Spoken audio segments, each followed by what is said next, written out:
Kia ora. Welcome to Analyst Point of View. I am Maddie Pont, and we have decided to create this podcast to educate people within the sports industry about performance analysis, what it is, what analysts do behind the scenes. Over this series, we'll get together guests who have experience with performance analysis to share stories, experiences, and visions in the hope to grow the understanding of the sports analyst world. And with me, we have my co-host, Staples, who is the owner of Elevate Analysis. And two guests today, Fabian Holland and Spencer Byers. Fabian is a rugby player in Dunedin. Do you want to talk a little bit about yourself? Yeah, sweet. So I'm Fabian. I play for the Highlanders in Otago Rugby. Went to school in Christchurch, came down here for rugby opportunities. Involved with Dunedin Sharks, played my club footy there. Went through the system, pathways, Highlanders under 20s, New Zealand under 20s, and then cracked for the Highlanders in Otago. And yeah, Maddie asked me to come on the potty and talk a bit about performance analysis. So yeah, I'm stoked. And before you came to New Zealand, whereabouts are you from? Yeah, so I'm born and bred Dutchie, so raised in Kerstcombe, which is like a little village about 20 minutes from Amsterdam. Lived my first 16 years of my life there with my little brother and my little sister and my mom and dad. And yeah, when I was 16, I wanted to give rugby a real crack. And booked my tickets to New Zealand for an initial 6-month stint. Didn't really know how it was going to pan out. I just wanted to come to develop my rugby, get a bit of, different perspective on how they play the game here, and just learn pretty much. And then everything went so well, and yeah, kind of got an opportunity to stay a bit longer and so forth and so forth. And then, yeah, not really looking back any time. So, loving my time here in New Zealand with, great people, met some great friends like the woman who's sitting next to me. And, absolutely been loving it here, eh? Awesome. And you're currently working with Spence, who is the head analyst for Otago. Do you want to tell us a little bit about yourself, Spence? Yeah, I'm a local Dunedin boy. Went to Johnny's, went and did PE school at uni for 3 years. Played heaps of sports throughout my sort of schooling years. Did a year of postgrad at the Polytech, and then did an apprenticeship with the Highlanders. I think it was Fabian's first year actually that I did that. And then got my Otago role, so head analysis at Otago. This is my 3rd year now. Done a little bit of work with Staples when I first started out, and yeah. So. Awesome. So going back to those years, coming from school into your PE degree, what made you choose to come do analysis?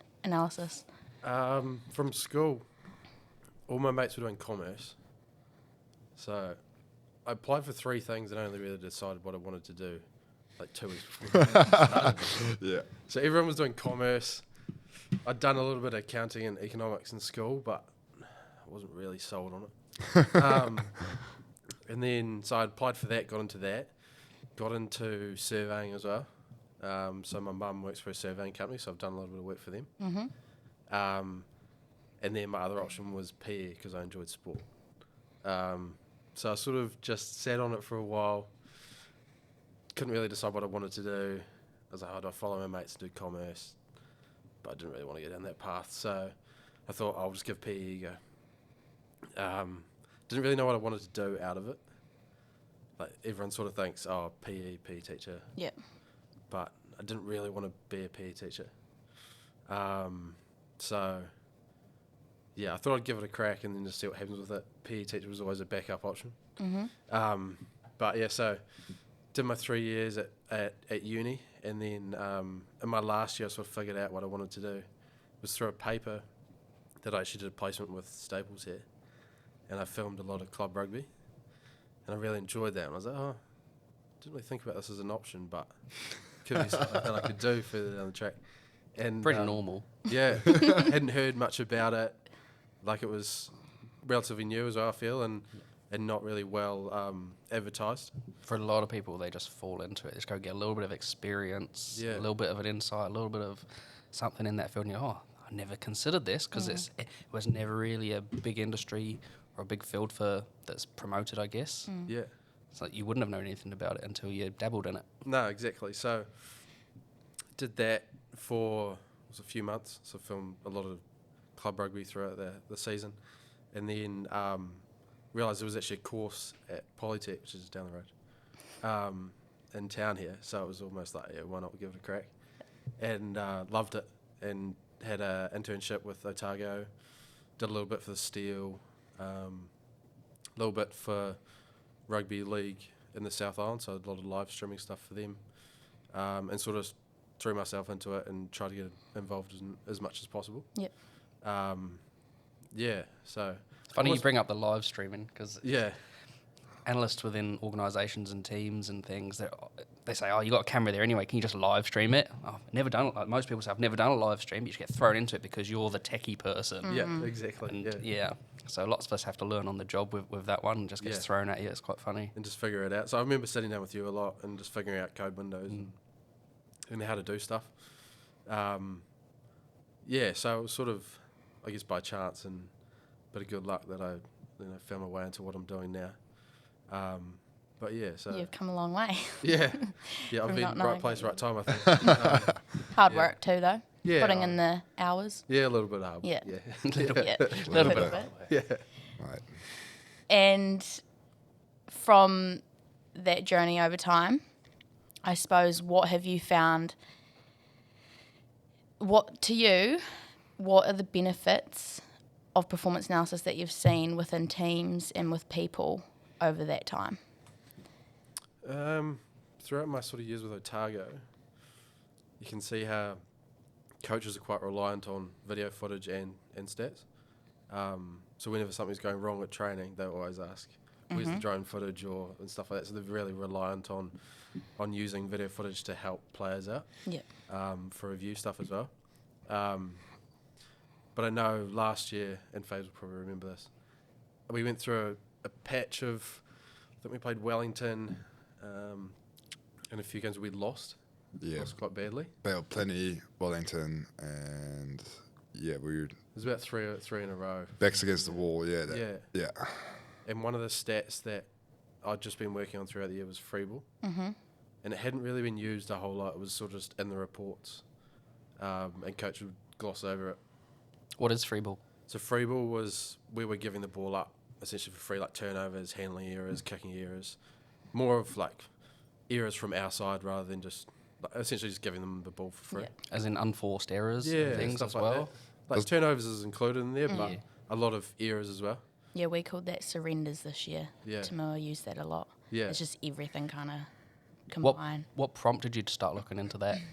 I know I was trying to look at like different ways.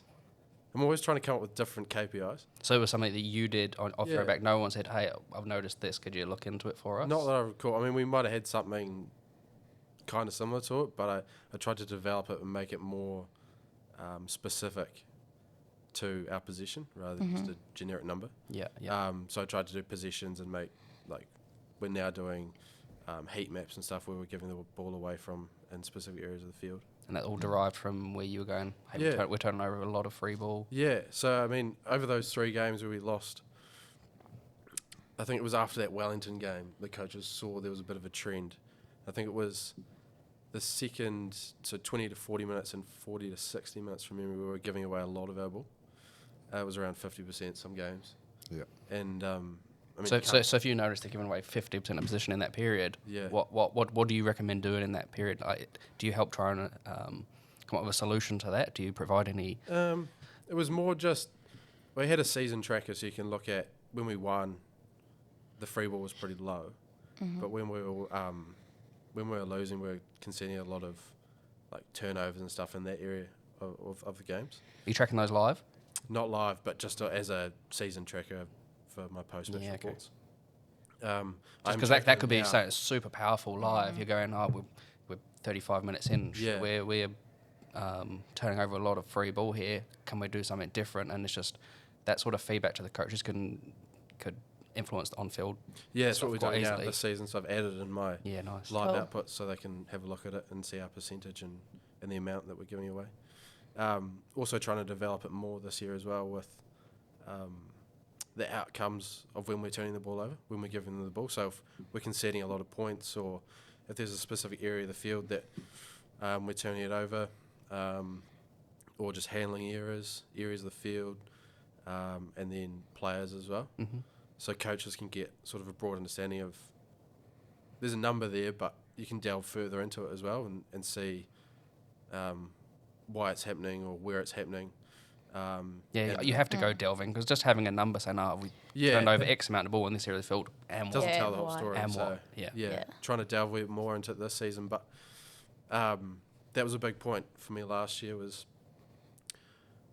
like, I've got a few stats that sort of just sit away in the background, don't get used a whole lot, but when they get used, that was sort of our focus for the rest of the year. Yeah. So that was quite rewarding for me. It's quite cool that you notice it too. Yeah, no, it's funny because I know exactly the pitch and like how much it shifted our game. So it was funny because Ben Smith got a lot more involved in that kind of thing. So we talked about a lot more counter attack and being more precious with the ball, and it has helped grow our game so much. So I think after we played Wellington and. We played Bay of Plenty in Wellington, and after that we played Waikato, which was a pretty big game because Waikato was that year became champions. Yes. Oh, the year before they were champions. So and our backs were against the wall, like we couldn't lose another game, and we kind of said like we just wanted to make a massive shift in our attacking game and how we value the ball. And I remember Spence and Bender and Ryan Bembry as their attacking coach coming up with this stat and how we can use it to our advantage, because like there's always going to be a free ball. Like you're never going to have You're never going to eliminate it. you're never going to have a perfect game, but it's how do we eliminate as much free ball as we can. So and it has made a massive shift in how we attack and how we attack teams. That we started thinking out on the field, and our drivers put us in place on the field where we as forwards could use our strengths and use our skills. So I remember that period of time, and it put a massive shift around our game.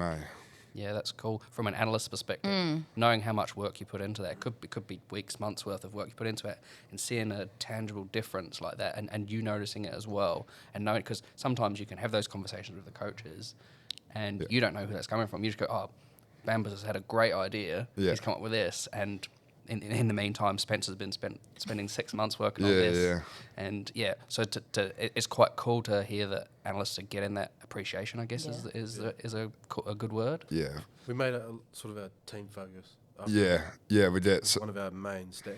yeah, we had for us players, it was just really important to know why. Yeah. Like, because like if we know the why of like why we're doing stuff or why we're doing things different and why we give up so much free that ball. happens in every scenario too. Yeah. If you have an S&C coach, you're saying you need to be doing this. Why do I need to do Yeah. that? It was, Gives you that reason to do it, the motivation, and it same with every discipline. If you need to change your nutrition, why? yeah, If you need to do this, why? 'Cause Yeah.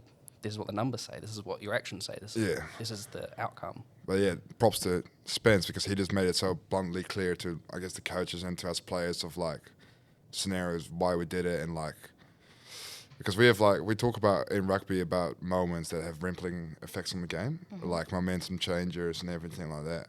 So that free ball often was like a massive moments where we needed momentum and we needed to create momentum, and like free balls for us is a massive momentum killer Yes. in our game. So like after we understood that and knew how we could use it and be a lot more precious with the ball, like it changed our game massively.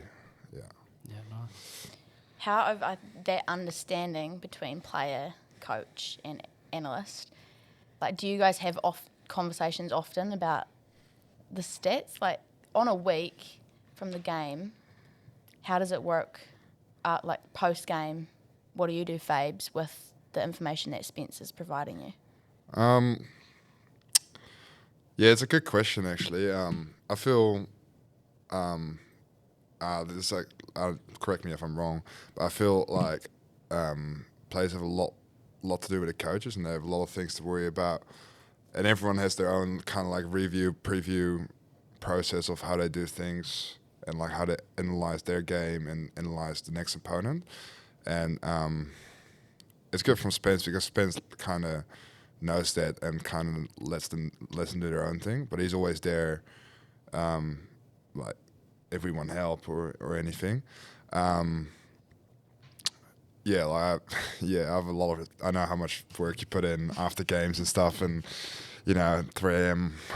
nights about coding the game and stuff, so we can see the game the next day, and that's the kind of work that doesn't always get seen, and it kind of gets never gets seen. It never gets seen I guess underappreciated. that's the point of Maddie's podcast here. Just going, hey, look, these guys are integral to this environment, and you don't get seen. You're not the S&C couch coach out on the field doing the yelling. You're not the head coach on TV on the face of everything. But these guys work so hard. Yeah. Put in a lot of work. Even after the games, like everyone just stops, everyone clocks off, can enjoy the aftermatch, but the analysts are going away and putting in the hard yards to provide you guys with the information. And I know that some of you definitely will be appreciative of that, but I think it definitely... Do you think that's changed as well? Like, say, when you first came into Otago or the Highlanders, have you noticed a change from...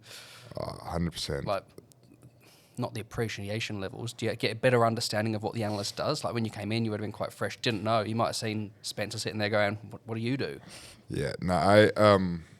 100% has. Like for me personally, when I first came into the professional scene of rugby, coming out of school, Just on that, sorry, what did you do at school? You went to Christchurch, didn't you? Christchurch Boys High School, yeah. What was the scene like there in the analysis space? Do you know? It was actually quite professional. So you had already. You had some in that. Yeah, so we had a coach called Andy Gibson and Patrick Cody, and Andy came from quite a professional scene already, and coaching analysis and sports analysis and how we like view trainings and stuff like that wasn't really well known at school because there's simply not the funds for, and like or people don't find necessary because it's not that professional yet. It's not a priority in that space. Yeah, but Andy Gibson came from Canterbury, and Canterbury B set up, so he worked a lot, and he wanted to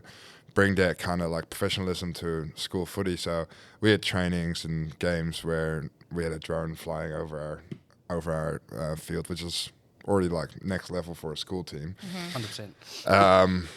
And so that was kind of like my first introduction. But yeah, like I said before, like the thing for us players is, in order to do something with the numbers, we need to know what it exactly is, and like it takes a lot of time to 100% understand and how you can influence those numbers as a player. So I probably early in my career, I'm still quite early into my career, but earlier, I probably didn't value sports analysis and like that side of rugby as much as I do now. Like I guess Spence knows me, and Spence worked quite closely for the past 2 years now. Also with Andrew Watts, who is the Highlanders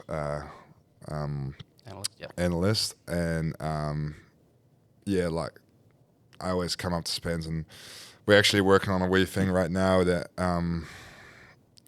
kind of helps me previewing lineouts of other teams and other players, and around like zone based, what kind of lineouts and stuff, and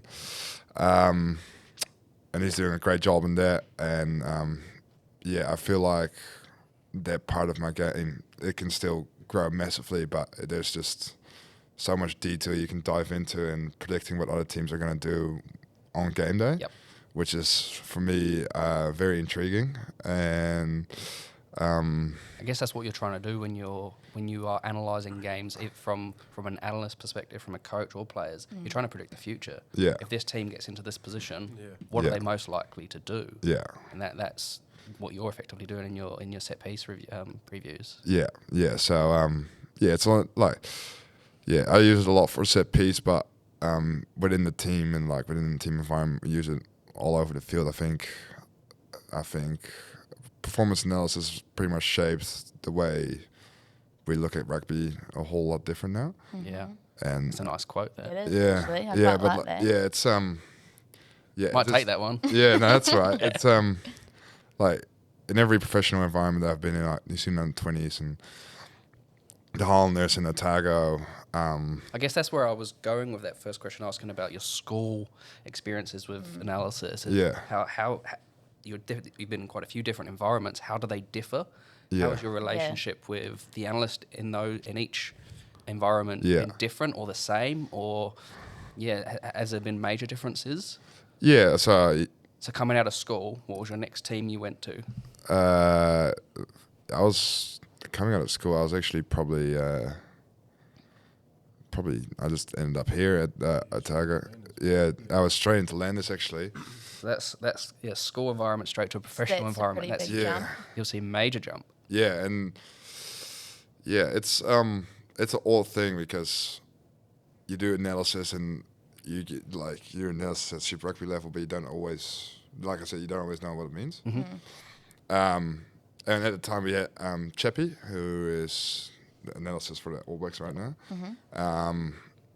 And yeah, I wish at the time I knew a lot more what he was talking about, but I didn't. But like I feel comes like with age. It comes with age. It comes you get older, you appreciate these things. Yeah, and I feel like most players are quite close with their performance analysis, and it has definitely grown over the years. Like I feel like it used to be kind of like a culture where they would just dot off and do their own thing, and then we would normally just focus on our rugby, and if we needed anything, we literally would go to them, or if there's something wrong, we would blame them. And I feel like that culture has massively changed because we know how reliant we are now on, like now during Otago, I know how reliant I am on Spence to do his job, and brings also a lot more appreciation to his job. And you probably understand more now what goes into Spence's role. Yeah, 100%. Yeah. And what comes out of it. Yeah, and what comes out of it. So, and it's funny because something that I realized over time is that performers, like especially in the rugby field, performers like they need to know more about rugby than anyone else.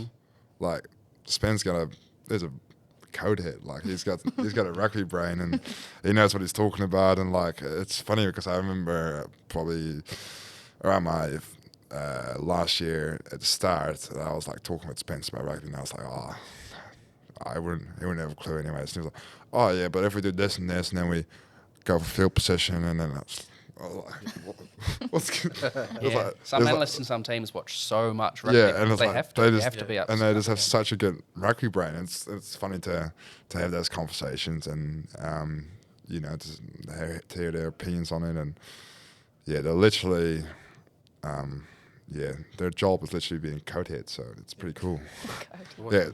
And that's actually funny you say that, because I can't remember whether or not you did you play rugby through school? No. You were a football player. Yeah, football player. And so you've never actually played it? Nah, so I watched a lot with my old man. Yeah.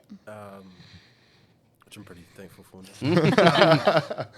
But I was football all the way. And then, as I say, like I was saying before, sort of fell into this. Yeah. You do learn a lot on the job as well. 100%, yeah. So I've just been learning on the go. And there's still areas that I definitely need to work on, like Faves will be talking to me and I'll understand, 80% of it. Yeah. But there's 20%. Is that because of my Dutch accent? Or? But I mean, I'm learning off the players as well, which is quite cool. and especially with the boys that have been with Otago, and when I was at the Highlanders, you form those pretty good relationships with them. So Fabes and I always talking about line-out stuff. So as you said before, we're working on something to help these guys life a bit easier with previewing teams. That's it. That's a big part of the analyst role. It's not just doing the analysis, it's creating workflows and processes that are going to be efficient for everyone. So the quicker that turnaround or that quicker that process, the quicker you can do your review or preview, the quicker the jobs get done. Yeah. And I think it's probably helping you grow as a rugby player as well. Yeah, 100%. I know at the start, like last year, you sort of started looking into it a lot. As the line-out stuff, you looked into a lot of preview stuff. Yeah. So whenever something's not up, like we're previewing, we played Wellington this week, but let's say I haven't put the Wellington footage up last week, Fabes is always asking me. Someone's coming knocking on your door when it's not there. Which is cool. So it means they're actually using it. Yeah. And then I'm always seeing like Fabes and Dicko always on the computers looking at lineouts and previewing teams. So anything I can do to help them with their process is quite vital as well. Yep. Like I can do analysis on lineouts, but I think if they're also doing it themselves, it makes their understanding a bit better. I can throw numbers at you. Yeah. But I think looking at footage and providing you with that output code window that we're going to look at later on. Yeah, 100%. Makes your guys' job a bit easier, and at least you've got something to start off. Yeah. Rather than just looking through raw footage and sitting there watching line after line out. Yep. At least having those numbers there, you can go, oh, okay, well, I know where to start or stuff like that. So Yeah. It's funny because that's very massively changed, I feel like. Now it's all about helping each other instead of one person helping the other. And then, Which is cool. yeah, like it's just, especially in our environment, like, you know, we're very, very relying on what Spencer does and how we go about the numbers. And Would you say you have a similar relationship with Spencer as you do with the coaches? yeah, 100%. Because you're going to go and have one-on-one meetings with coaches and have similar conversations. They're going to talk to you. You're going to talk, and now you're having that same those not same conversations, but similar relationships. Yeah, 100%. Has that always been the case? Would you have done that when you were with the Highlanders 20s, the NZ 20s? When I was in the Highlanders 20s, NZ 20s, I was probably learning to do that. And that's what those kind of environments are set up for, to develop you into becoming a, you know, NPC player, rugby player, and eventually, hopefully, an All Black.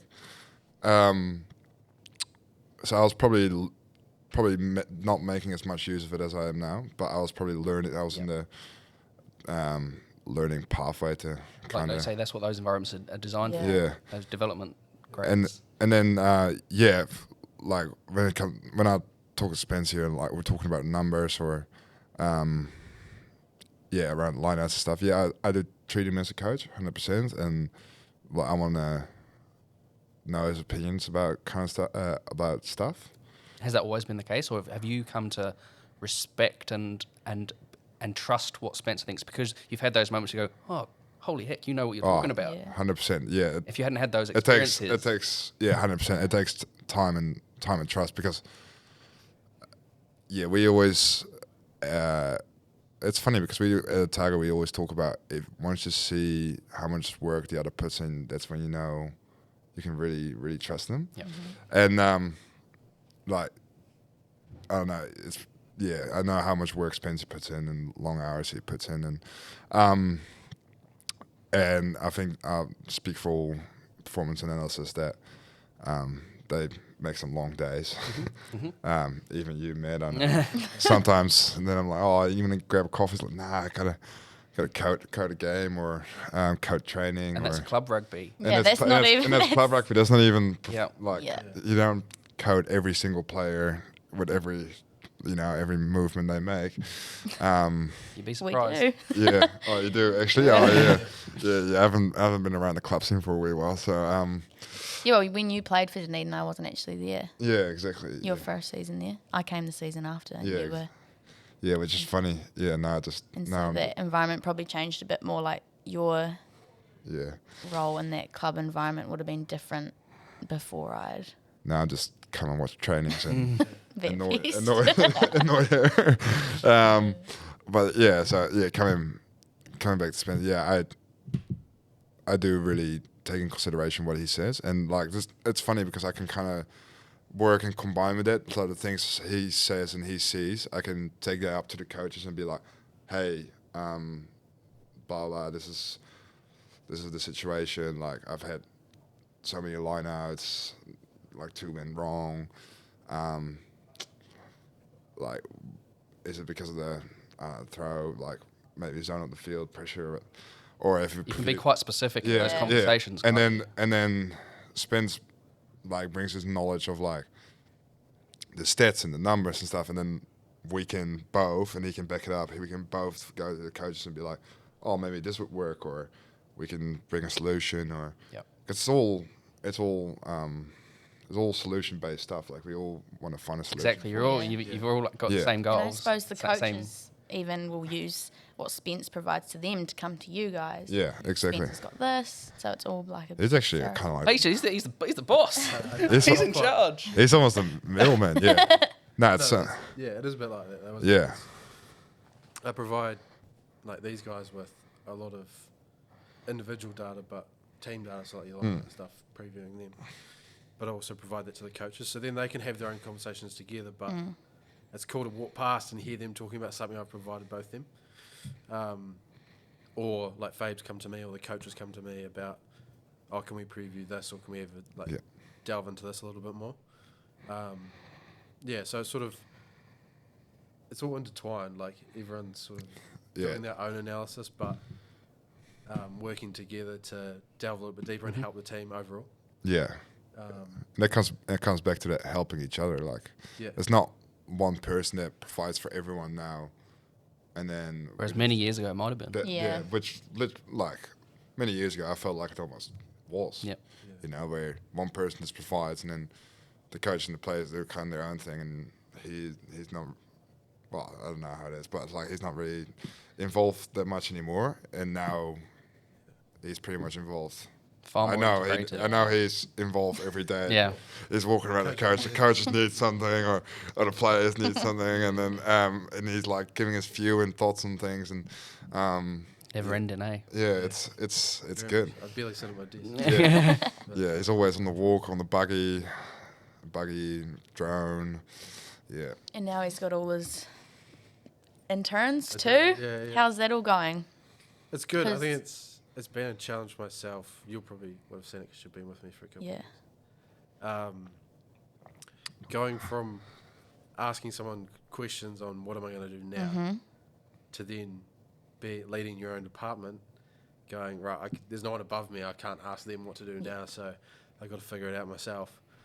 And having people come ask you what to do now. Yeah. When you're still trying to figure out what you're trying to do yourself. It's a battle at times, but I'm getting there. Trying to hand over a little bit as well, not sort of control everything, and give them a little bit more like work with coaches and a bit more responsibility. Yeah. Which is tough because I think you've got to build that trust with them before you can hand that over. And we were actually talking about that the other day about how it all comes back to you. Yeah. The buck stops with you, brother. That's the same with Stapes. Like he's got all these people doing the work, but if it's not good enough, comes back. We'll cut your head off. So coaches come at you. So I found it difficult but rewarding at the same time because I think you build good relationships with people, like I've built with you. Yeah. And it gives them a good opportunity to see what it's like to be an analyst as well. 100%, and especially in that environment, like so lucky. First year, I was in the Otago environment doing some filming at the trainings and stuff. And looking back, like I was so like, wow, like this is so cool. And that was what actually stemmed me being like, oh yeah, this will be cool. I want to get into this. Yeah.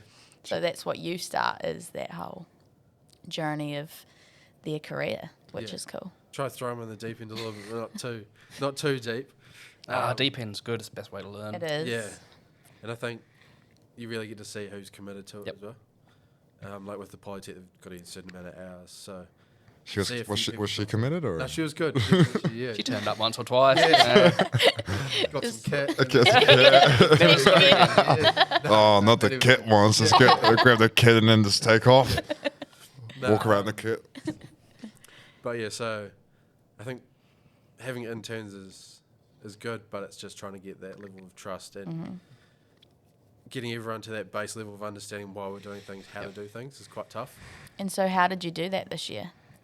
This year, So we spoke about it at the tried start, to be a kind of little bit sitting more down. official actually. And I think I said to you, I said, that's one thing that I struggled with at the start of my journey, is I was just filming things and chucking some stats out there, but I didn't know why or how this was going to benefit the players and what goes into it. So how have you I tried provided? to sit down with everyone this year. Tried to be a little bit more organised than what I was previous years.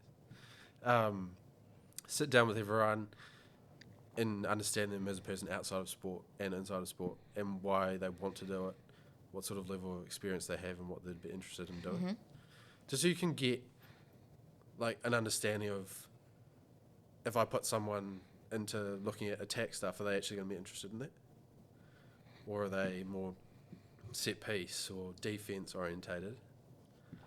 Trying to find something that's interesting for them but can also still help the team. Yeah. So I had a few like sit downs and meetings with people and try to understand who they are as a person and what they've done, and what they want to get out of it as well. So for me, I know what I need to get out of it is pretty much doing my work week in, week out, providing everyone what they need done. But what they want to get out of it, what they like, if they want to sit in the coach's box and see what that environment's like, or come and follow me for a day, do presentations to players and sit in the coach's meeting, etc. Is what I've tried to this year be a wee bit more onto with it. So try to give them those opportunities rather than, like Fabes will vouch me, I'm running around like a headless chicken half the time. And my day just goes like that, and all of a sudden it's like 5 o'clock. And I'm Not like, enough shit, I've time in gone- a day, yeah, eh? haven't had lunch, so. But like trying to put out fires everywhere and stuff like that, it's a full-on job, but I think having interns definitely is a rewarding thing. You can see them grow throughout the year. It can be a battle sometimes, especially with, I think the level, like the amount I have. I think that can be underestimated by people too, because they say, "Oh, look how many interns you've got. You must have it easy." Yeah. That's a battle in itself. I think, it's not really sometimes as easy as it's made out, because, like you say, you have to take everyone's interest into consideration for whatever they're doing, whatever you need to do, what skills you need to teach them on the job as well, And like saying, "Oh, you've got interns, it must be easy." It's not. And that's the thing with most of them. They've got all the other placements they have to do, all the other commitments. And I think that's been something challenging for me over the last 3 years, is I want to be so full into this environment, but you've also got all your other stuff you're having to consider and juggle. And I think that's been challenging, as I've wanted to do so much more, but I just can't at the same and time. not being paid to be there as Correct. well. And I so- suppose it's just communicating with you about what's available. So having like a good amount of interns is good. Like yesterday we had, 2 iPads, 2 GoPros, a drone, just for forwards alone. GoPro on stick Yeah. for the scrums. And then 2, Just call that a chapstick. 3 other people. Oh, Chapter. chapstick. It's chapstick. Yeah. We always we're always afraid that we bump into the with like moles or something. Because sometimes they get because they're trying to get such a close view, and sometimes And you just like watching it, and then there's all these people coming for you. like moles and stuff. Like sometimes they get a bit out of control, you know. I was filming a spirit at the spirit training the other night with an iPad. They were doing a breakdown drill. I almost got bowled out. Yeah, like you always get trying to bowled get that over. close view. Aware of what's going on. Yeah. You're just looking at the screen. You don't realise how close everyone is. I've always had a question there, because when you guys stand in the cold for so long, do you guys have like a heater? It's freezing. No, It's not. Do you guys have like a massive heater or something in your jacket, or No, Fabes. what's we going just on freeze. there, man? Yep. Like Lots like of Tony layers. yelled yesterday. Like yesterday was absolutely no. horrible weather, and I'm like running around in hoodie and jersey, and we're staying warm, you know. But I'm just seeing these interns just standing like this, like with we open like freezing cold. Like You just You gotta can't even get- put on gloves when you got an iPad. No. yeah, you have to. I touch do screen. chuck on gloves out at Shark Park. In the night time, I'm just up there on the hill with my gloves, Yeah. all my layers. Same at games. You know, like we do a lot of stuff at club rugby. It's freezing cold. Players are fine. They're running around. Yeah. Standing there on the camera going, "Oh, it's freezing." Yeah. It's just got to be done, though. Yeah. That's It's, it. Because they come at you if it's not done. Yeah. yeah. Well, it's funny. How many did we have yesterday? Because We had probably about 6 people. So we had 3 people on forwards, including myself, Yeah. and then 3 other people doing backs. Holy. You better hope other unions analysts aren't listening to this. They're going to be so jealous. Yeah. No, A lot it's, of people floating around that place. yeah. A lot of cameras, you can't do anything without being. You have other analysts around the country going, I can't even get one intern. No, it's I funny. suppose it's the area, isn't it? Oh, we're Yeah. extremely lucky. Yeah. Yeah. Extremely lucky. It's funny because, like, like, I went to uni as well, and like all your uni mates and stuff. And then you rock up at training and you see one of your uni mates on the iPad, and you're like, wait, hold on, what is going on here? Oh, yeah, I'm doing an internship, blah, blah, blah. Like, oh, yeah, right. Oh, yeah. So it's funny how, like, I guess for you guys it's real cool and good that you can use those resources of like the uni and like all the uni people, and they can get into some work. And yeah, especially when we do scrummaging or stuff, we always have like 5 different angles or something. Yeah. And that's crazy. Yeah.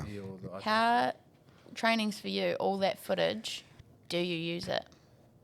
Me? Yeah. 100%. Yeah. That's the correct answer. Yeah. Yeah. So yeah, 100%. Yeah. No. How do you use it? If Yeah, you how have do you 5 use angles it? of a scrum, what are you looking at? Well, I start by looking at my side. Yep. Obviously. So yeah. So What would the 5 angles be if you had Yeah. 5? Nah, so mostly 3 angles. So it's like loose head angle, tight head angle, and then on above. top angle. Yep. Then So we've got the 2 for the live review as well. and then we got 2 for live review, and then But they're essentially still your side on. Yeah, so Yeah. onto the buggy. so yeah, I mostly look at my. So I'm normally play tight head. So I'm normally the tight head angle, for like example for scrums, and then the on top angle. Those are the 2 that I would use most, and it's more about my timing with my tight head prop, my hits, my sink after my hit, and then I can use my on top view to kind of see my connection with my hooker, because sometimes I can. We're getting very detailed into scrummaging right now, but sometimes when the hooker hooks on tight head, I can lose my shoulder because that's the foot that They're hooking with. they're hooking with. So I kind of see if I can maybe try and still get my brace and get my balance off my right shoulder, but kind of try and get my left shoulder a bit lower so I can still be connected to my hooker. Yep. Yeah, it's like little stuff like that, and like that's what those views are for, I guess. And Yeah. it's like you can get so detailed, and like the more views you have, you can get the more detail you You can. can go delve as deep as you like. Yeah. And it comes down to the numbers as well. You can have all the numbers in the world, but then you look deeper and deeper into every number, Yeah, and you can just tell different stories. It's quite cool. You just fall down a rabbit Yeah. hole. yeah, it is a rabbit hole. Like you can, like if you would want to, you can just spend hours and hours just looking at like. That's something to be wary of too, even just with the footage, because you can so overanalyze things. Oh, It's yeah. great having that resource. But Yeah. if you overanalyze things, you're just gonna start going backwards. Yeah. And that's why me and Spencer have been doing that line out. You kind of this line out program, I guess you would say. It's just because we want to like you already have so much to worry about during game, but you want to keep it simple, but you want to make it real clear for yourself. Yes. And like it's almost like you have your like own field map in your head, coming ahead of the game and knowing like where you do what, like kind of thing. Yeah. So yeah, you want to be detailed, but you want to be efficiently detailed. Yeah. Yeah. You don't want so many details that you get lost in the details. Yeah. Exactly. Yeah. And or like you're so detailed that like once they show something else or something that you haven't previously, You you're go, like, oh shit, yeah, like that, like you don't know what's going on, you know, like because at the end of the day, it's still rugby. That's where rugby is such a cool sport, because no 2 games are ever the same. No, Yeah, no- exactly. No scenarios are ever Yeah, the same. yeah. It's a moving. Always something thrown in there Yeah. different that you haven't seen. Yeah, and that's when just your rugby instincts switch on, and you're just gonna have to play footy, and yeah, Play what's in front of you. yeah, I think that was a big thing going back to the whole not really knowing much about rugby, and you saying Spence just knows so much now. I think I always thought, oh yeah, I've watched rugby, never played it, but I always watched it with, just family and stuff. And then I started doing analyst work, and I was like, there is so much, especially rugby, that I was just Hard to gobsmacked. quantify. I was But just how like, much do you think you've learned in the last 2 years? a lot, Yeah. but I still don't feel like you still very need, confident in my knowledge, and I think that's a big thing to admit, but I still go to trainings and there's all these things and I'm like, okay, still don't know what that means, but I think being chucked into, well, not chucked, I wanted to go into head analyst role, but you got to ask questions. And I think the big thing for me over the last 3 years is just asking and not being ashamed of not knowing. I think that's the important thing. And that's where you build with your coaches as well. Yeah. That probably links into what Fabian was saying too. You need to know why. Yeah. So a coach may say to you, can you track this, this, and this? Okay, why? What are you trying to get out of it? Yeah. Oh, I can think of another way of doing it. Yeah. It's another pair of eyes, another brain working on the same thing. Yeah. It's about efficiency. And I think that's also where it came into working with Dunedin this year is I was always, so why am I getting these stats for you? Why do you want these numbers? Yeah. And then they would sit me It down. could be as simple as it informs our decision making in this area. Yeah, and it was always Steve. Steve was so good at, I did a lot with them this year, that forwards group, and just sitting, he's like, this is what happens. Because obviously I've never been in a scrum before, so I don't know what happens in it. So he would sit there and he'd be like, this is what's happening right now. Even like line outs, he's like, this is why we do this. And so that was so helpful because I'm there as the analyst, but it's good to know why they're doing things and what they're doing. Like I can give them numbers, but I still think I've got so much growth in that area of knowing why I'm providing them with those numbers. And I'm always asking you questions like, what's this going to benefit them for? Do you think it benefited you more being part of that management group, the coaching 100%. group, and going to those coaching meetings and getting more, asking those questions? Because if you're not part of that, you're just over here, a little bit like how it used to be with the analyst. I'm over here just doing my thing.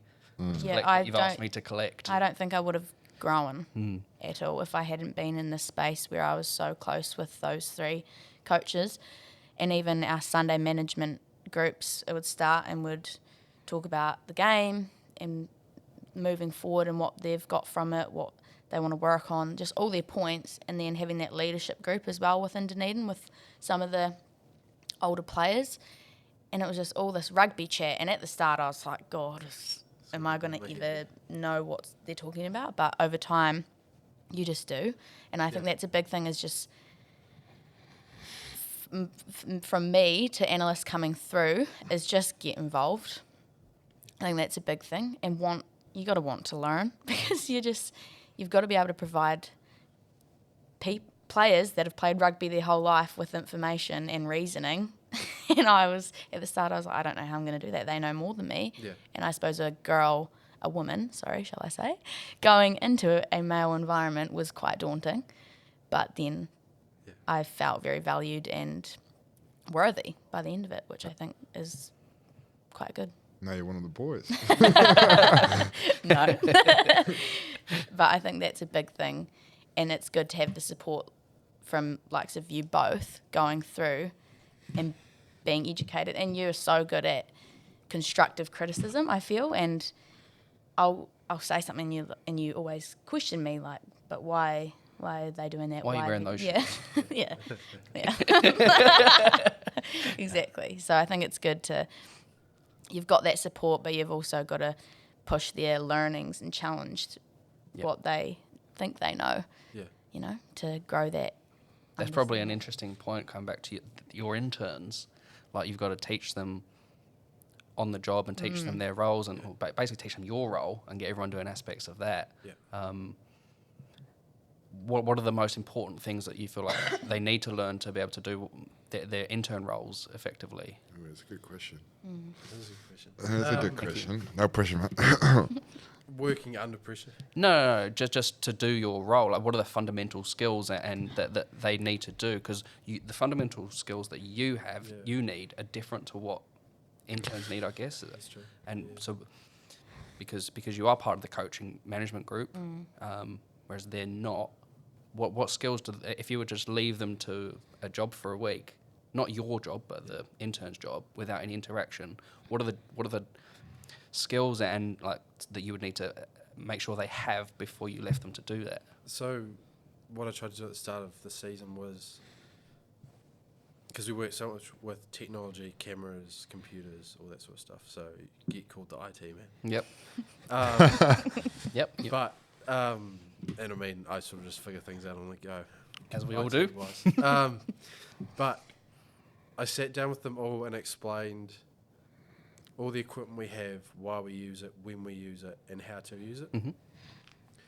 Because when we're out on the training field, like you think, oh, training, it's not that high pressured, but it is for us, because if you're missing something, there's no way to get that footage back. Correct.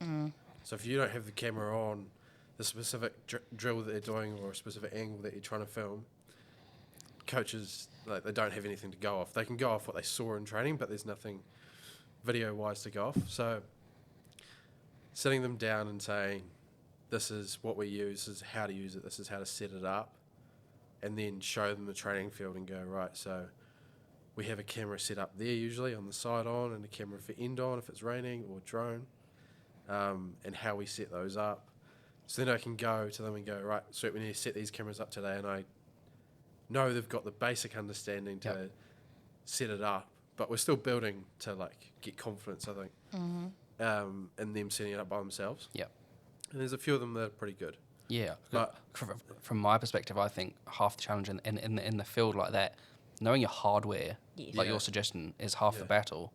Knowing how to set up your tripod. Like Yeah. some people can put, you've never used it before. How do you set up your tripod?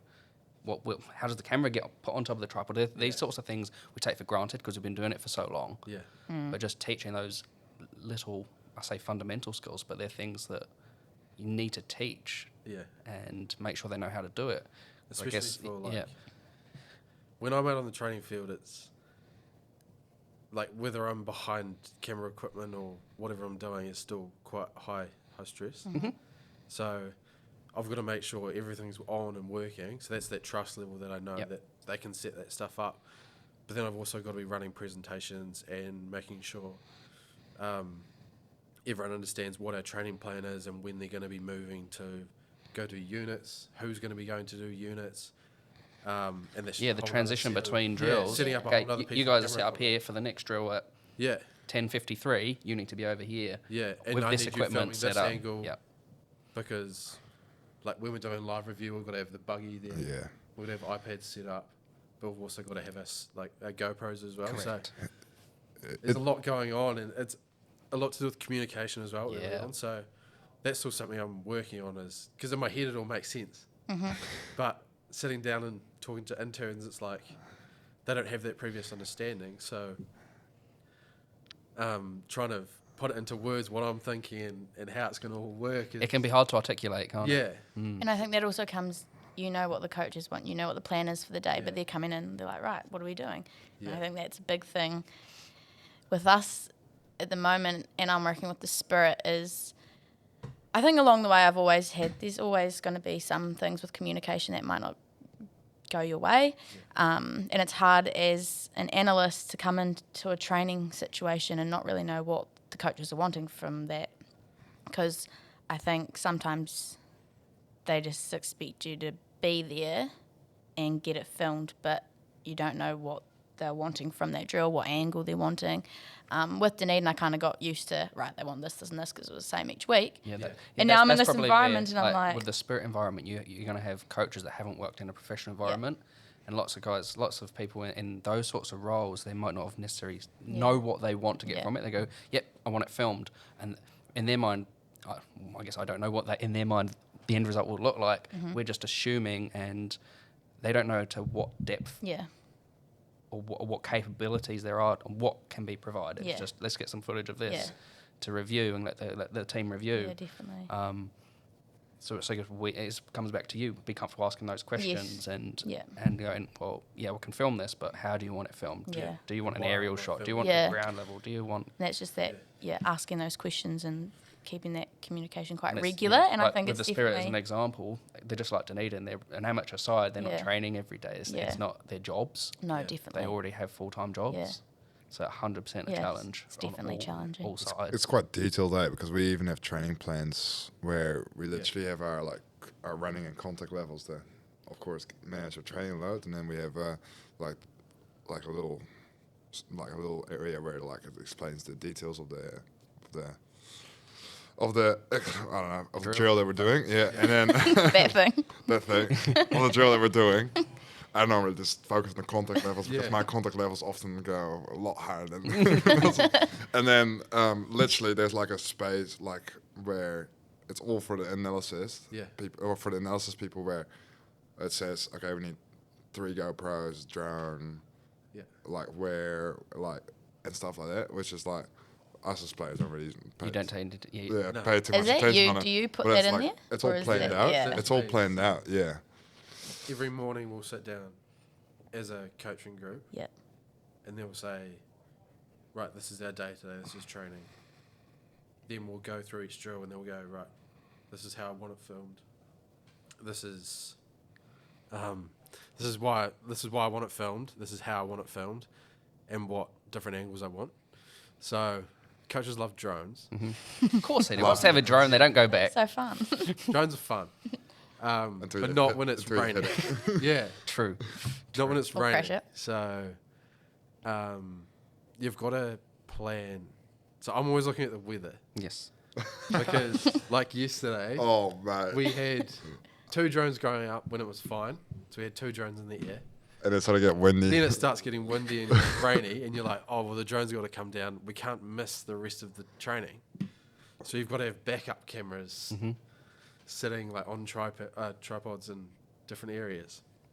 Ready to whip out. I was so- wondering where the drone went, because I was looking at training, and like the last 2 blocks of training, the drone was down, so I had to Yeah. switch angles, and I was like, oh, So must like, be because of the wind. chance that, like, if it's drizzling, it's right. Yeah. But once it starts properly raining, you go, oh, probably should bring that in because they're not waterproof at all. So, Water resistant. I just remember being at Highlanders during the season, and I think it was like a seagull or something that bumped against the drone, yeah. and the drone crashed down and like landed on the ground and like broke. It was like it was fully like it didn't work anymore. And then I was like just asking, I was like, how much did actually this drone like cost? And it's like, oh, this one, yeah, like 30 grand. And I was like, Jesus Christ, Look at the big drone. yeah, like Yeah. And I was like, well, and this is broken. Yep, that's it's cool. That's it. And that's the thing too. You've got a lot of like good quality gear in your hands too. And when you're giving that to interns, I suppose some of them probably don't understand. Like I would have had no clue the gear that I was dealing with, the price of it, and that was probably Try another not thing. to I focus was on it too no. Do you need No. you need like some sort of like license to fly a drone out? There's certain circumstances you Yeah. do, and it's drones of certain weights and things. Yeah, and yeah. if they're going to be carrying loads and whatnot. Yeah. But there's the what are they called? The Civil Aviation Authority or something like that. They have their drone rules, and if you fly within certain boundaries and guidelines, you don't need a license.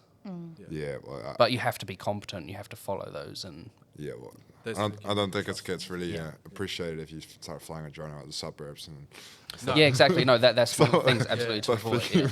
Just fly the drone for a fly around the place. And, like flying over people and having consent of groups and all Yeah, that yeah, comes yeah. into it. yeah. Yeah. Obviously, if you're flying over a training session, you don't want to be flying directly over someone, but you're going to be over the group and filming the group, so there has to be a... You got to stay out of the way of the Yeah, ball do as you? well. Yeah. With, I didn't actually know this. This is a question, but because all the teams are getting filmed and players are getting filmed and put online as well in the club rugby industry, is there something that they have to give consent for, or is it just kind of, if you're playing? It's almost... In short, I don't know the answer to that. But It's in the contract, though.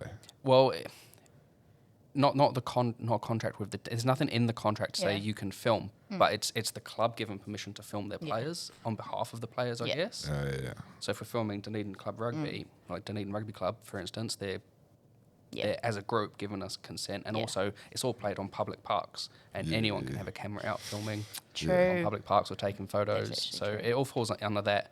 It is a bit of an interesting space because in the past, video has never really been deemed as data. Whereas there's data privacy acts and things like that. And video is becoming more recognised as data, so it could certainly get a bit more that way. stringent Yeah. on video collection. Yeah. As far as I'm aware, I don't know the full extent of that, but yeah, it's an interesting space. Yeah, and because that was a big thing going and working, I suppose, as it's my project, was going and working with the team. And I got asked, like, did they give you permission to film them? And I was like, well, you just presumed that. Not on an individual basis, No. but the team and, Yeah. and the clubs Yeah. as a whole are given permission Yeah. by engaging in Yeah. the services. Yes. Yeah, I suppose they are too. Moving forward, what have been some challenges, I think, from an analyst perspective over your time in this role? And as a player too, have you had any challenges with, I suppose, sports performance analysis? Working with Spencer. For me, probably coming from being an intern to going into my head role was tough, just due to the factors that I outlined before, like The extra responsibility and just you don't realize the buck how stops much- with you. Yeah. That's a big one to take on when you do have interns. Yeah, so if something goes wrong, it's Your ass on the line. Yeah. Yeah. So, but also learning how to deal with different types of people. Mm-hmm. So whether that be your coaches, because everyone's different and they'd have different ways of working and different reasons to do stuff and all that. So learning how to deal with different coaches, time frames and stuff like that. So quick turnarounds can really depend on, like, if we've got a short week the next week, you need to get your work done pretty quickly. But yeah, sort of just learning how to work with other people as well, so coaches and other management. I've been pretty lucky with Otago for the past couple of years. We've had the same management group, a lot of the same players. So we've built those relationships between myself and coaches, myself and players, players and coaches, etc. But going to completely new environments, people have different ways to do things and different, like, KPIs and stuff. So trying to figure out where you fit in the environment and how you can assist the environment, is a challenge. But once you sort of get settled and understand why you're doing things and how to work with people, it's a lot easier. Yeah. Because I've got to go to coaches with different things, and some coaches will send you a message in the middle of the night, others will sort of wait till the morning. Yeah. But they all sort of expect things to be done pretty quickly or stuff like that. So just understanding that you're working for the coaches and the players whilst trying to get other stuff done as well. So they'll come to you with something that's not really part of your job, like making a video or something, which I enjoy because you get to be a little bit creative with, like, putting film together and stuff like that. But it's trying to balance those things. And I suppose for you, are you still doing the research? Animation research. Animation research? A little bit. So I did a little bit last year. I'm hoping to do a wee bit after the rugby season this year as well. So you're not trying to juggle that at the moment? no, not There's at the just moment. no way. I'm doing a little bit of the mouth guard Oh, yeah. concussion stuff for the uni and Still World doing Rugby, that? but yeah, When you can. when I can, yeah. So trying to balance everything, but priorities obviously rugby. Yes. And when I've got time to do my other jobs, I'll do them. But Otago Rugby takes a lot of Priority at this stage of the year. Yeah, exactly. Yes, As it should, I suppose. which is good. Yeah, so a lot of hands-on stuff, which is cool because I'm not really a person that sits down at a desk a whole lot, as Fabs. But Yeah. trying to find that balance in everything and trying to find time to switch off from rugby as well. That's So a big when I help. don't have to watch Yeah. rugby, I sort of try not to. Yeah. But Personal sustainability. yeah. I know my friends and partners are probably like, Yeah. How many partners do you have? No. partner. A bit personal there, sorry. Yeah. So just trying to take a step away, turn your phone off. Yeah. Which is hard to do because someone's probably going to try contact you. Yeah. But But you've sometimes gotta- you just have to put yeah. your phone away and go, right, I can't do anything Yeah. for the rest of the night tonight. I need to step away Yeah. from what I'm doing because otherwise you spend pretty much the whole day on a screen. Burnout Then- exists. Yeah. Yeah. And just on the go. I pretty think much the that whole day, so. that's quite important. A big learning for me this year has been turning off. I suppose your brain, it's so hard to shut down, especially in this industry is because a lot of the stuff you do is at night, Yeah. and I'm not a night owl, which is not a good thing. But You're a grandma. You go to bed like 8 o'clock. so I think that for me is you're doing it all day. I'm doing course all day. I'm doing assessments and everything, and I have been told by a few people just get to a point and be like, yeah, I'm done for the day. So personal sustainability, and that will be a big thing for you. Yeah. Is because when do you stop? Like, when can you just be like, Yeah. right, I'm done for the day? And that won't be a Not really. consistent thing every No. day, because you have Every games day's in the different, evenings yeah. as well. Yeah. Like, you can't just go, right, I'm going to switch Yeah. off at 9 o'clock. It's Yeah, going so to then you change. get weekends. Oh, but then we get a 7:30 game, and Yeah. Yeah. Yeah. So like, when we were flying, we were in Nelson in the weekend with me. So Yeah. I was up to about 3 o'clock. 1, I think. And we had a flight at, what time did we fly out? 5 o'clock. Yeah. So Yeah. we got Oh, 4 hours. so you like, didn't- Yeah. oh. So it was a tough one. Yeah. Funny you say that. I remember a pre-season game Otago were playing. We played up in Canterbury. It was the Yeah. game of 3 halves. We played Otago, Canterbury, and All Blacks.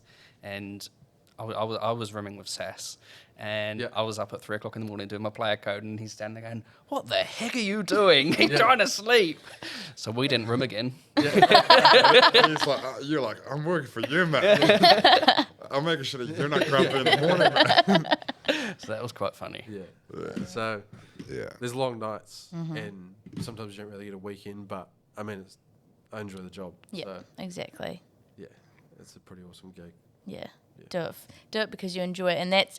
I think we've spoken a few times about those the moments of success for you Yeah. that keep you going, Yeah. and what are some moments of success that you're like, yes, I love this role, and this is why I do it. Probably like we were talking about at the start, that free ball stat was quite a rewarding thing for me. Yep. Just What about on the weekly? when everything goes right. Just when the coach say Yeah. you did a good job. Yeah. Like a good week for me is when everything I've planned goes accordingly to Yeah. plan. How often does that happen? Yeah. Not often. Whether that's weather-wise Yeah. or Yep. something just happens with equipment or all that sort of stuff. There's a lot of spanners get thrown into the works, and you sort of just got to figure it out on the fly. Yep. Which is something that I've tried to be working on. Yes, Have funny. those backup plans. That's probably where I was going with my earlier question about the fundamental skills you Yeah. want your analysts, your interns to have. Sorry, Those core 'Cause they're different to competencies. what you need. Yeah. And there's obviously a big crossover, but your skills as a head analyst are probably going to be more along the troubleshooting and like communication and that stuff. And you've learnt the trade in the sense that you know how to use a camera, you know how to use the hardware. Yeah. Now it's those soft skills and knowing and being able to troubleshoot and use your initiative and like be innovative for solutions. If you're at a ground you don't usually train at, what are the solutions? How am I gonna, and then communicate that with the coaches. These are our challenges. This is how are you happy with those changes? Or Yeah. and with the interns as well, right? We're somewhere different. This is what I need you to do. Yeah. Like that's different. I guess they're the differences in roles while still having to have those core competencies as well. It's just Yeah. an interesting space, and you eventually have to teach those skills as well and the importance of them. Yeah. Figure stuff out on the fly. Sometimes it works, sometimes it doesn't, and just working under pressure. Yeah. Something's not working, you've got to stay pretty composed and go through your processes on why it's not working. Yeah. Similar to a player in that extent. Yeah, Yeah. so it could be something real basic, like it just could be a cable that's not working, but you've got to figure out, got to identify the problem and stuff like that. So, and while staying composed. Yeah. Sometimes we might miss something because, drone needs battery changed or whatever, or the camera's not working or whatever. So you just got to stay composed.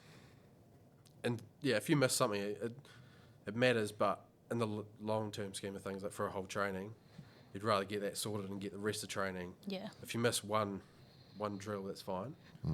Well, yeah. Yeah, but one. Depends on what drill. Yeah, exactly. But just working under the pressure, going right, we've got to figure this out. let's work through my processes rather than running around like a headless chicken going. Trying Not to figure And then you working, miss it's not even more working. because Yeah. you're just flustered Yeah. and chasing your tail. Try to stay composed, which is hard at times.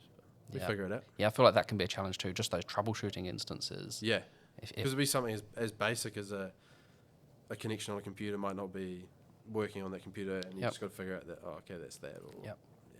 Something to do with HDMI cables. Yeah. Let's say That's in- actually in that's front of the actually the team. thing. As a player, Hey? like as players, they probably don't understand everything that's going into what you're doing on a training. Like the No, basis. no. He would come and he would try film a training, and I'd be like, right, no, I let's remember not. times where I went out to Spencer, and I'm pretty sure I just asked Spence for advice about my phone. Like, Yeah, you get that. like, Oh, yeah. where I was like, hey, mate, Yeah. I don't know my password for this and this anymore. Like, what am I supposed to do? And then he's like, Password. We asked a lot. and then he's like, oh, I don't know. I'm not really. I don't really have your password. Yeah, I just pulled my password yeah. out. Your password out. Yeah, I've. There's so something. Yeah, it's funny. Especially with Huddle, I get asked all the time, oh, what's my password Yep. for Huddle because I can't log in. I don't know. But yeah, or just like presentations. You know how when I'm standing up the front, Oh. something's not going right. Everyone's Oh, Spence. And I'm trying to figure this thing out. It's like, yeah. That's funny because like some of the presentations where you were talking about, using your creativity and stuff. Those are what makes players laugh, and it's like we had must have been the Southland game, mate, where we had that thing with Rowan. Yeah. Yeah.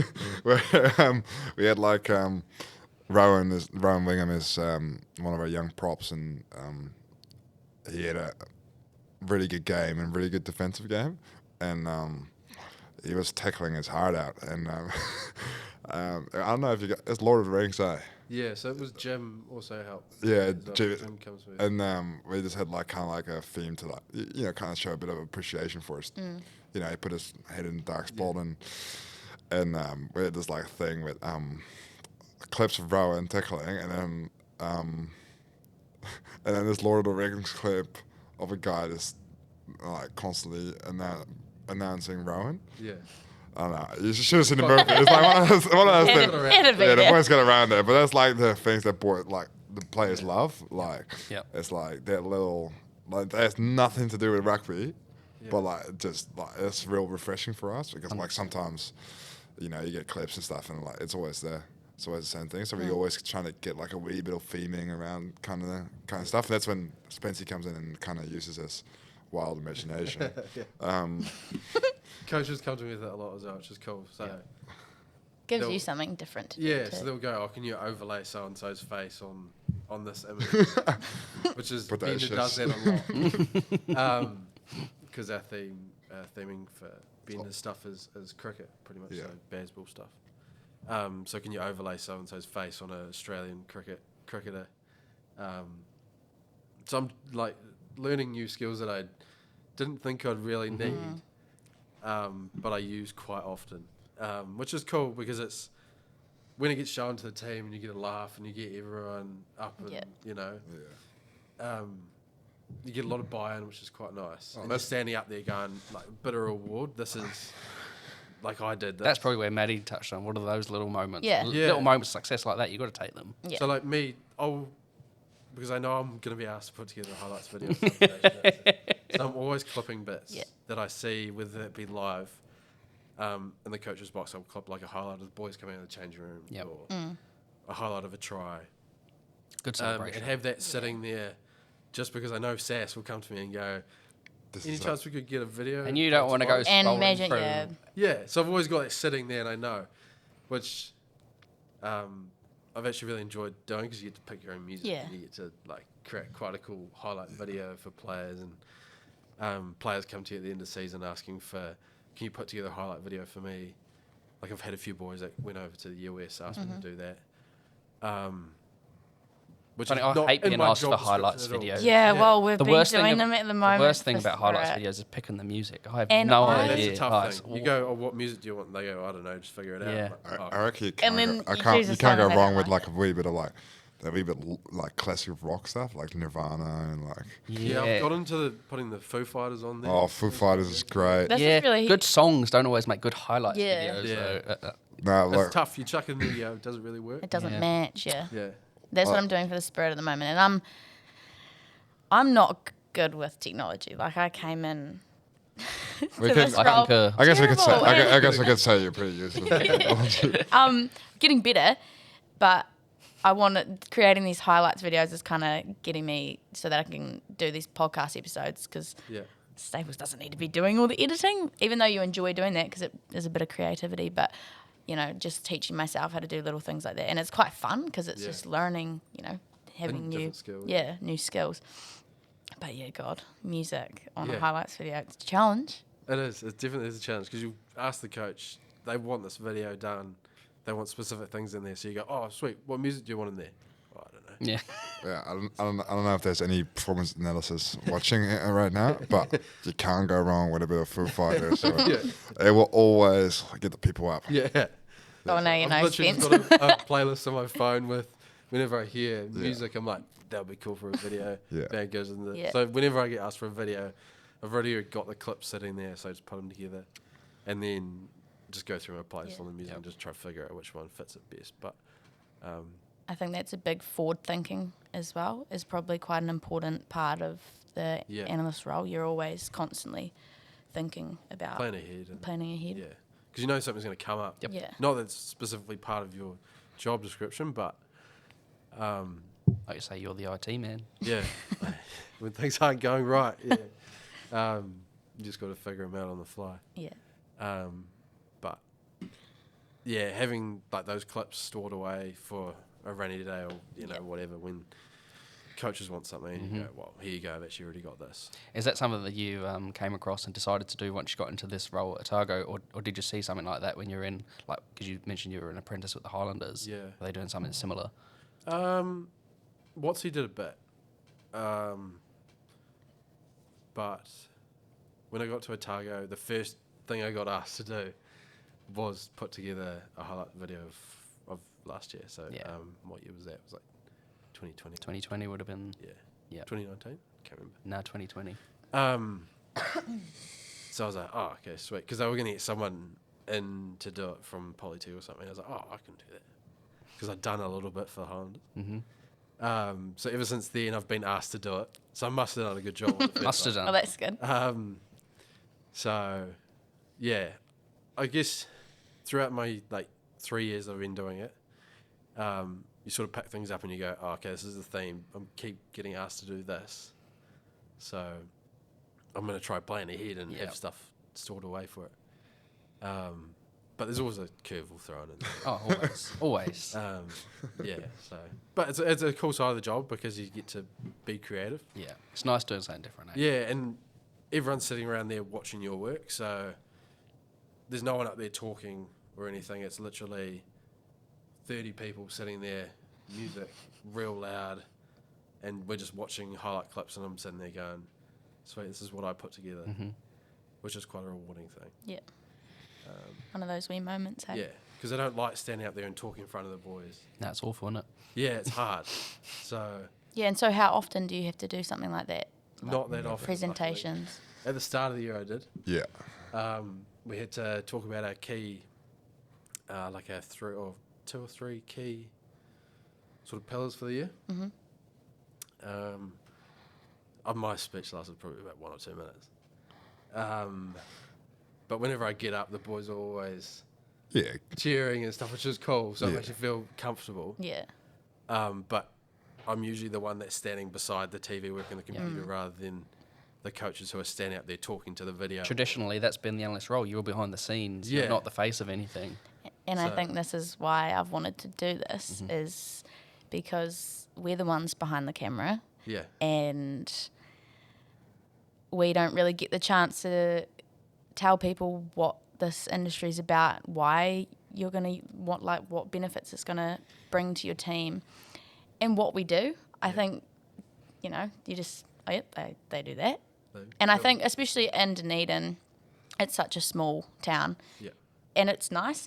Could be nice to see your analysts' faces Yeah. and start recognizing, oh, that's the Otago analyst. Oh, that's the face of Elevate. Like, Yeah. it's little things like that, and people actually coming up to you and being like, oh, hey, like, you know, Yeah. you do a good job. Yeah. Stuff like that, and I think that's really important because up for so long, I think they've just been in the background and they haven't really been able to Yeah. have that voice. And now I think it's definitely growing, and moving forward, it's going to keep growing, and teams are going to utilise it a lot more. And it's just about understanding the benefits of it and what the work that goes into it, so that they can use it to the full potential and have that Yeah. understanding with their analysts. Yeah. Yeah, awesome. What do you think of the benefits of the performance I analysis? knew you were going to ask me that. Yeah. Let's put you on the spot.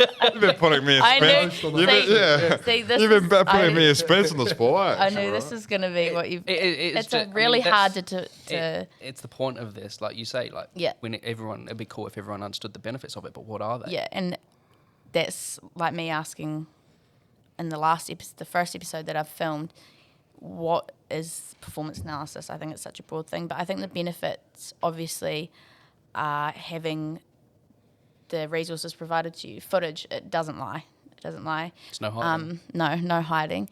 And just having the stats there to develop your skill, develop as an individual in the sports environment as well as team, and be able to increase your skill level, I suppose, but even your understanding of the sport. I think that would be, for me, the benefits. How about you, Spence? Yeah. What do you think of the benefits? Another tough question. You have to justify your role here. Yeah, it's true. Benefits. I think there's a lot of different benefits. Like live in a coach's box, benefits of having stats in front of them back up what they're thinking, or it can change what they're thinking. They don't have to use it, because coaches are usually pretty switched on with what they're thinking because they've been through rugby for years upon years. Having stats in front of them can back up what they want to talk about in the changing room or after the game. Same with when I put together a post-match report, it sort of backs up what the Evidence. coaches are thinking and also can provide them with a different way of thinking at the same time. So, like Fabs and I were talking before about putting together this line-out report. Once there's a few games played for our opposition stuff, we can look at trends. So it might not be a stat that I provide might not be relevant to the game we just played, but it can be relevant down the road if there's enough information behind it, which can build trends and Patterns. yeah. Yeah. So it might not be like I provide 12 KPIs. 10 of them might not be relevant to the game we just played, but it's going to be relevant down the line potentially. So helping coaches with their thinking, provide them with trends and like occurrences that are happening regularly throughout the season. And then just providing them with different angles and stuff like that, trying to figure out different ways to do things. Like this year, we've tried to do like a live review of mall stuff on the buggy, which we didn't do in the previous years, but coaches have sort of come to me and said, can we try to do this? To try and do different things to help the team as a whole achieve our goal of winning a championship. And everyone like working together to achieve that. Whether that's not solely the analyst job, like what is their job to look at things, but players also now have the ability to look at line-out stuff and in ways other teams are playing. So yeah, it's a lot of different things. I don't know if I really answered your question, but I suppose it depends on the environment. But yeah, and all environments are different. So Yeah. some coaches will look at stats more.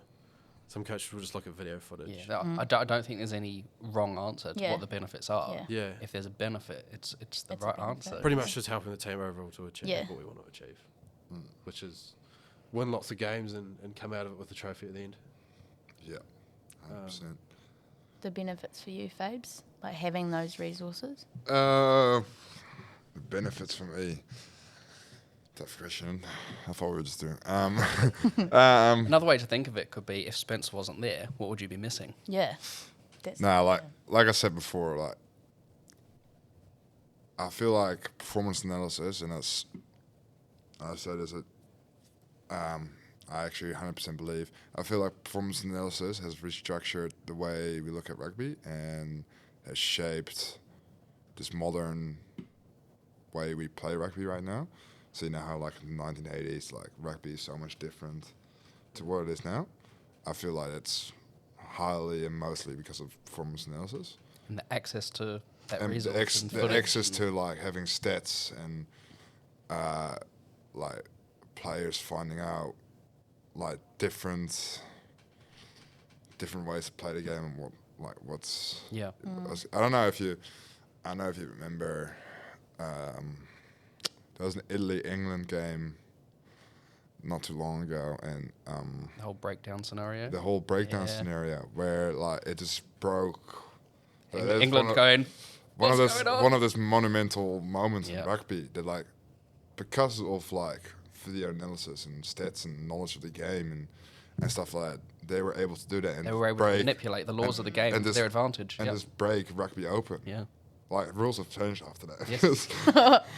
Yeah, because England was clueless. But like that's the kind of stuff when I'm talking about it. I feel like performance analysis has shaped and restructured rugby, and the importance of it in today modern days game.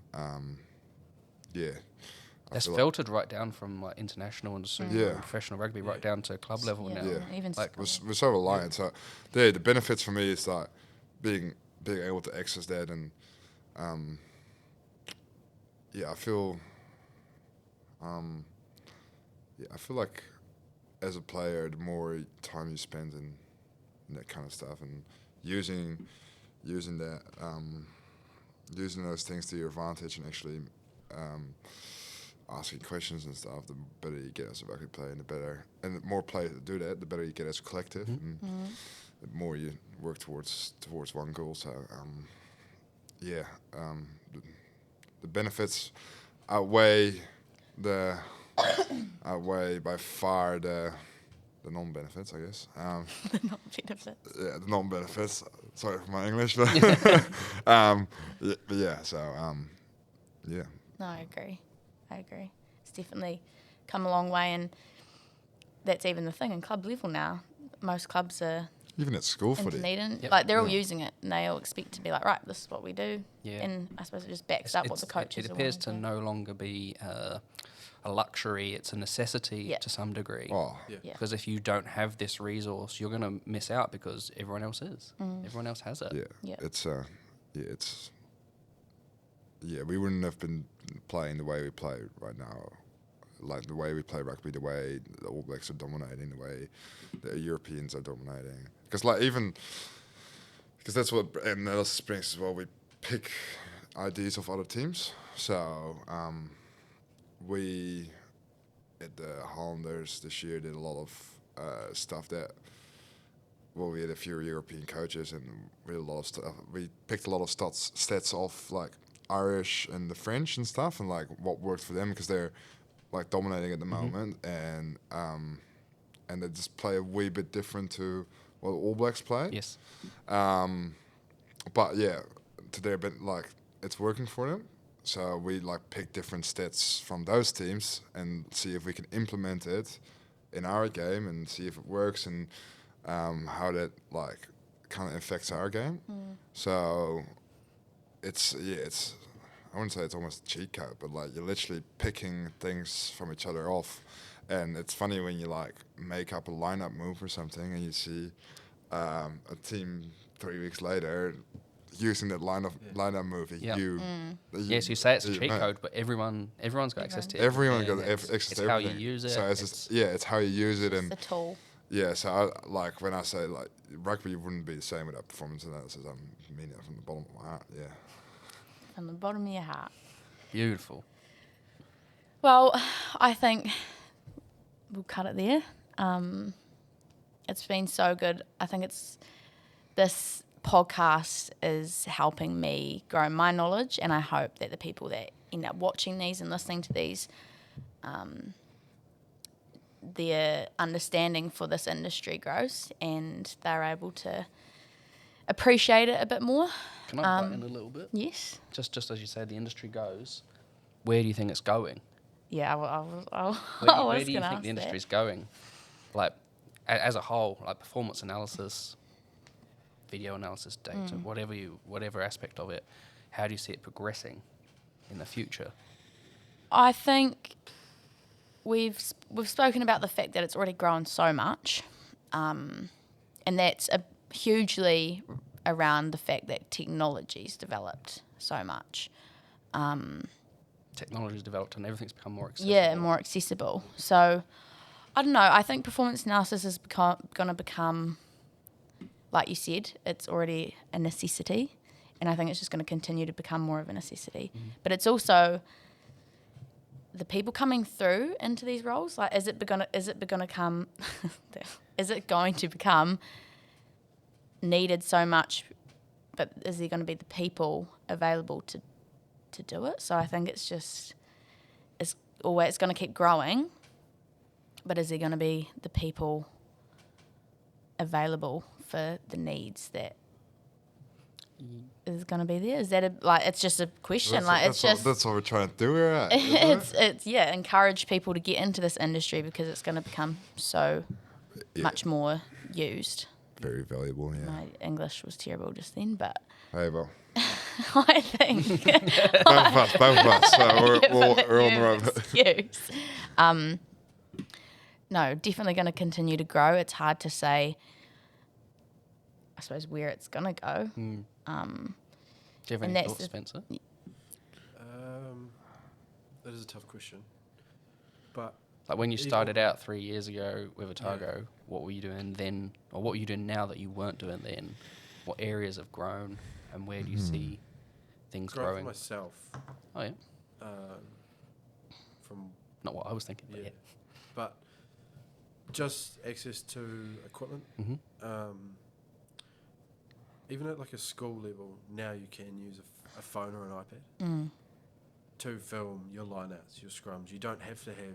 That's not a new thing, though. That's been around for probably a decade that people have been able to do that with their... Not everyone had lots of people a decade ago had smartphones, so that's not necessarily a new thing. Technology, I feel. Like probably understanding of how they can do I was about to say that. People being like, hey, we can do this now, and that's going to benefit this. Yeah, exactly. Understanding you've got the tools there, it's just using them to their full potential and what you do with them.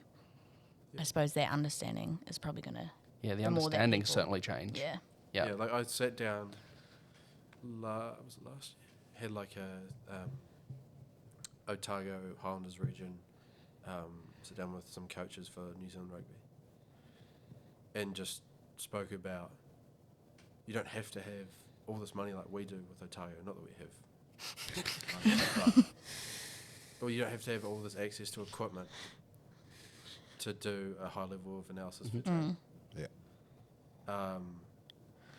However, like obviously it's better to have drones, GoPros, etc. But you can just do something off a phone.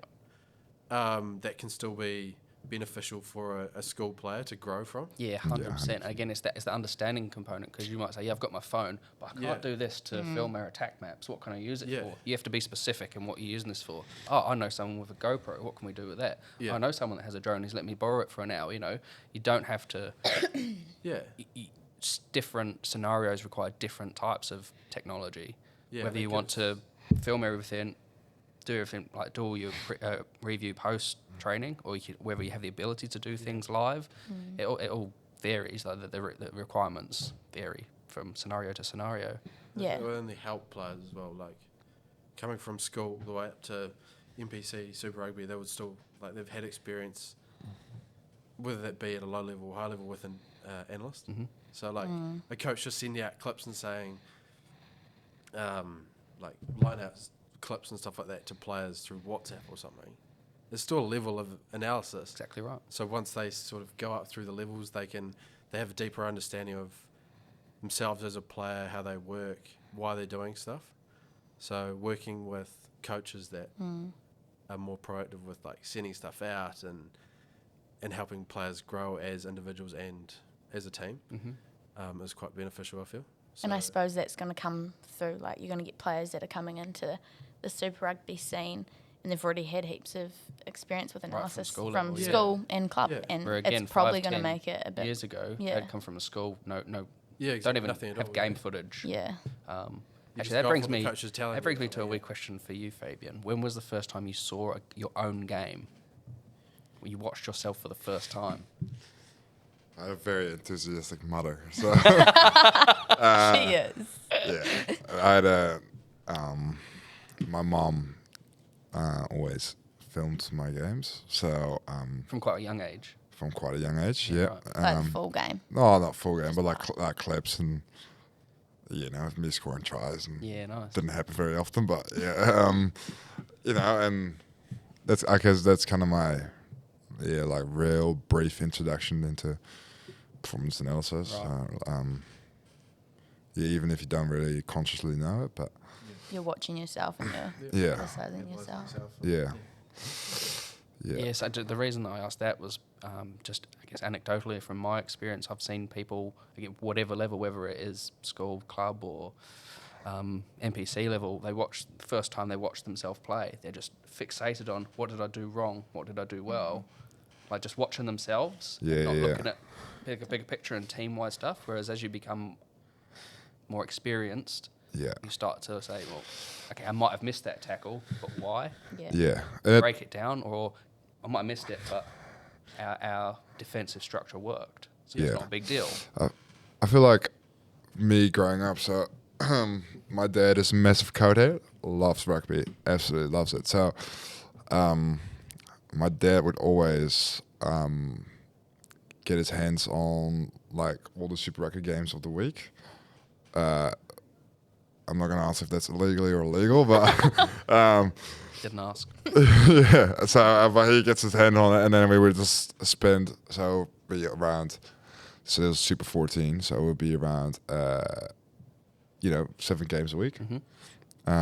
So we would spend every evening watching a game, me and my dad on the couch of the week, and then the next week's games would come in. That's how I just watched so much rugby when I was younger, and I feel like watching heaps of rugby has helped me understanding this kind of stuff a lot more, and like your knowledge around the game, like even if you're just staring at the screen, your knowledge around the game and unconsciously asking questions like, why is this, why is that, why is that, your knowledge around the game just starts growing. So I feel like that's what and I'm talking about me being like 5 years old. So I pretty much did this for like about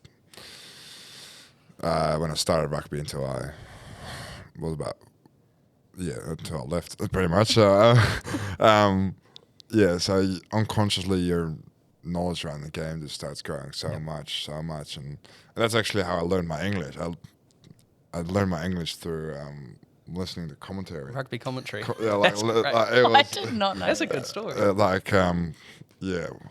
Probably one of my first English words was boomfa by Justin Marshall. But it's funny because you learn so much. And I guess here in New Zealand, it's quite normal to watch every rugby game or watch quite a bit of rugby, but when I was in the Netherlands, like rugby would never get sent out anywhere, and I would just have to. My dad would just have to get his hands on the game, and then we would just watch them. So yeah, that was kind of. I feel like that was kind of my first introduction to all of it, unconsciously. Yeah, funny how things go. So. Indeed. Yeah. And that's the thing, even just having access to the footage. Now everyone's got access to all the information that comes with the games from the markups. But even just having access to a game, to watch a game, is beneficial for coaches and players because they can use that footage as well as the stats. That's right. How about you? How do you see this industry growing? I guess to a degree, there's large parts of it that are already there, but I see artificial intelligence coming into play a lot more. There's companies all around the world that are integrating it into their video work, and just detecting events and things like that is quite a basic level, but it's already there. I don't believe it'll take analysts out of a job or take the analyst jobs or anything like that. I think it'll enhance what analysts can do and provide, and again help with the efficiency and workflows. Yep. In terms of whether it is, I don't know, different video angles, or being able to bring in some sort of machine learning aspect into the analysis process to deliver more probably objective information at this stage, but down the line potentially even subjective, which would be huge. I believe that's probably where it's going to go, and your live coaches box setup would involve some of that, and I do believe that's where it'll end up. Whether that's in the next 2, 3, 5, 10 years, who knows? Yeah. But I do think artificial intelligence will be very much integrated into the performance analysis space. Can I add on to that? I feel like I feel like performance analysis will get more in the near future. We'll get more of a coaching role. We'll grow towards more of becoming part of that coaching team, and because the game is so much more involved, growing around numbers and stuff. I feel like you guys will even grow more into the. Like you're talking about how you first were just the coaches, the players, and then the performance analysis. Now it's like coaches, players, and performance analysis in the meetings and stuff like that. I feel like it's going to grow even more. Yep. Where performance I think analysis, in some places it already has. Where it's almost like you guys will become a separate coach. Yep. You know what I mean? Yep. Like and because with the technology that's growing and stuff like that, your guys' knowledge of rugby will be growing, which will be like over time. Before now, you can pretty much coach a team, and that's what it's funny because that's what you see with guys like Chappie, who is coaching the university rugby team now, and it's just because of his knowledge of rugby and like the stuff he's seen, and because he's a massive code head, and you like that word? And I love that word. Yeah, my English words are very limited, so I don't I just use it multiple times. So but yeah, I feel like that's like from an outside perspective, I feel like that's where you guys will grow towards. I think you're probably right. Yep. In a lot of environments, I know watching a documentary, Eddie Jones, when he was coaching England, he integrated his analysts into coaching roles. So they were at training, running coaching sessions like their analysts. Yeah, it's funny. Yeah, will be good. Just that knowledge, hey? Oh, well, thank you guys so much for being on here. I really appreciate it, and I am looking forward to seeing the reach of this and hopefully people understanding the industry more. And I'm learning. I learn something every time, and it's so good. So good. But yeah, I appreciate it, and thank you guys heaps. Sweet. Cheers. Awesome. That's us.